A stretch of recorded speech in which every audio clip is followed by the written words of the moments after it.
इस वीडियो को शुरू करने से पहले मैं आप सभी को बता दूं कि ये वीडियो खास तौर पर उन लोगों के लिए है जो पहले कभी पबजी खेलते थे, खेल रहे हैं या फिर खेलने के बारे में सोच रहे हैं। बहुत सारे लोगों को पबजी खेलने की आदत लग चुकी है और लोग इसे बुरा भी मानते हैं, लेकिन आज हम उसी पबजी गेम से जिंदगी की कुछ ऐसी सीख सीखेंगे जो आपको पता होना चाहिए। जो लोग पबजी खेलते हैं उन्हें तो बहुत ही मजा आने वाला है, लेकिन जो लोग पबजी नहीं खेलते हैं वो लोग भी इस वीडियो को जरूर देखें, क्योंकि आपको सीखने को मिलेगा कि कैसे हर एक चीज से आप कुछ न कुछ जरूर सीख सकते।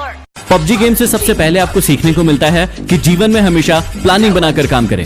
जब भी आप प्लेन से जमीन पर उतरते हैं तो उसके बाद एक सर्कल बनता है। वो सर्कल धीरे धीरे छोटा होता जाता है और आपको उस सर्कल के अंदर रह के खेलना होता है। लेकिन कई लोग बिना प्लानिंग करके सर्कल से बहुत दूर उतर जाते हैं और उसके बाद वहीं पर एक दूसरे को मारते रहते हैं और उसके बाद वो ब्लू जोन में आकर खुद ही मर जाते हैं और गेम को कंप्लीट नहीं कर पाते हैं। हमारी जिंदगी में भी यही होता है, हम लक्ष्य कुछ और बनाते हैं और किसी और चक्कर में पड़ जाते हैं। इसलिए हमेशा याद रखिए, अपने सर्कल पर ध्यान दीजिए और उस सर्कल की ओर आगे बढ़ते रहिए। दूसरी चीज जो हमें सीखना चाहिए वो है कि भेड़ चाल न चलें। जब भी हम प्लेन से उतरते हैं तो बहुत सारे लोग ऐसी जगह पर उतरते हैं जहां पर पहले से बहुत सारे लोग उतर रहे हैं। इसका मतलब हम भेड़ चाल चलते हैं और भीड़ का हिस्सा बन जाते हैं और फिर ज्यादा देर तक सर्वाइव नहीं कर पाते। हमारी असल जिंदगी में भी यही होता है। हम सफल लोगों को देखते हैं कि वो क्या कर रहे हैं और उन्हीं के जैसे करने की, उन्हीं के जैसे बनने की पूरी कोशिश करते हैं और अपनी पसंद और नापसंद को कभी भी ध्यान में नहीं रखते हैं। इसलिए हमेशा याद रखें कि भेड़ चाल का हिस्सा ना बने, नहीं तो आप ज्यादा देर सरवाइव नहीं कर पाओगे। अगली सीख जो हमें पबजी से सीखने को मिलती है कि जीवन में हमेशा जरूरी सामान को ही साथ में रखें और फालतू के कचरे को इकट्ठा ना करें। जब भी प्लेन से उतरते हैं कई लोगों को आपने देखा होगा कि सिर्फ वो सामान इकट्ठा करने में लग जाते हैं। जो भी चीज उन्हें सामने दिखती है वो उसे फटाफट उठाने लगते हैं। वो ये नहीं देखते कि कौन सी चीज जरूरी है और कौन सी चीज जरूरी नहीं है। कभी कभी तो लोग ऐसा भी करते हैं कि बंदूक कोई और उठा ली और गोली कोई और ही उठा ली जो उस बंदूक में लगने ही नहीं वाली। अब इसी बात को अपनी जिंदगी से कनेक्ट कीजिए। दिन भर में आप बहुत सारे वीडियोस देखते हैं, बहुत सारी किताबें पढ़ते हैं और बहुत सारी चीजें सुनते हैं जो आपके लक्ष्य से बिल्कुल भी रिलेटेड नहीं है, लेकिन दिन भर आप उन सभी चीजों को अपने दिमाग में घुसाते जाते हैं। तो यहाँ हमें सीख मिलती है कि फालतू का कचरा इकट्ठा करने से अच्छा है कि जो चीज हमारे लक्ष्य के काम आए सिर्फ उसी चीज को हम अपने पास रखें। अगली चीज जो हमें पबजी से सीखने को मिलती है कि हमेशा टीम वर्क करें। जब भी हम पबजी खेलते हैं तो या तो अकेले खेलते हैं या फिर अपनी टीम के साथ खेलते हैं। जब भी टीम के साथ खेलते हैं तो हमें ऐसी ऐसी गालियां सुनने को मिलती है जो हमने पहले कभी नहीं सुनी है।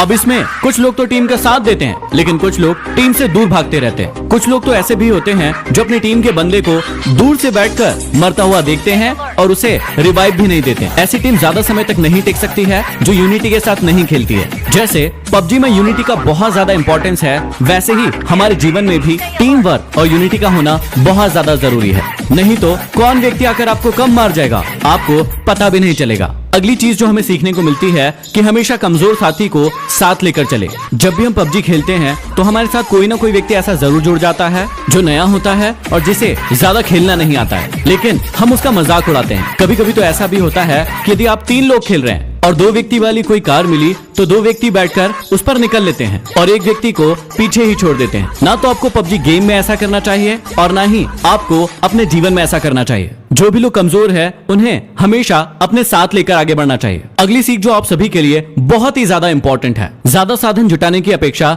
जो साधन आपके पास है उसमें बेहतर परफॉर्म करने की कोशिश करें। पबजी खेलते समय आपने एक बात बहुत नोटिस की होगी कि कुछ लोग ऐसे होते हैं जो सिर्फ सामान ढूंढते रहते हैं। उनका गेम पर ध्यान बिल्कुल नहीं होता है। वो जहां जाते हैं सिर्फ और सिर्फ सामान ढूंढते रहते हैं। खेलने के लिए उनके पास बंदूक होती है, लेकिन वो पूरे टाइम 6 का और 8 का स्कोप ढूंढते रहते हैं। उनके पास स्कारल बंदूक होती है, लेकिन वो पूरे टाइम कार 98 ढूंढते रहते हैं। और जब वो बहुत सारा सामान इकट्ठा कर लेता है तो सामने से एक ऐसा व्यक्ति आता है जो उसे छोटी सी गन से मार कर चला जाता है और उसका सारा इकट्ठा किया हुआ सामान लूट कर ले जाता है। इसलिए सीख को हमेशा याद रखिए, जो आपके खेल में भी काम आएगा और आपके जीवन में भी काम आएगा, कि ज्यादा साधन जुटाने की अपेक्षा जो साधन आपके पास है उसमें बेहतर परफॉर्म करने की कोशिश करें। अगली सीख जो बहुत ही ज्यादा जरूरी है कि हमेशा अपने आप को रिचार्ज करते रहें और हमेशा एनर्जेटिक बने रहें। आप सभी को बहुत अच्छे से पता होगा कि पबजी गेम में हेल्थ और ड्रिंक्स का कितना ज्यादा इंपॉर्टेंस है। समय समय पर यदि आप अपने आप को ड्रिंक नहीं पिलाएंगे, बैंडेज नहीं लगाएंगे तो आप बहुत ही जल्दी मर जाएंगे। ठीक इसी प्रकार से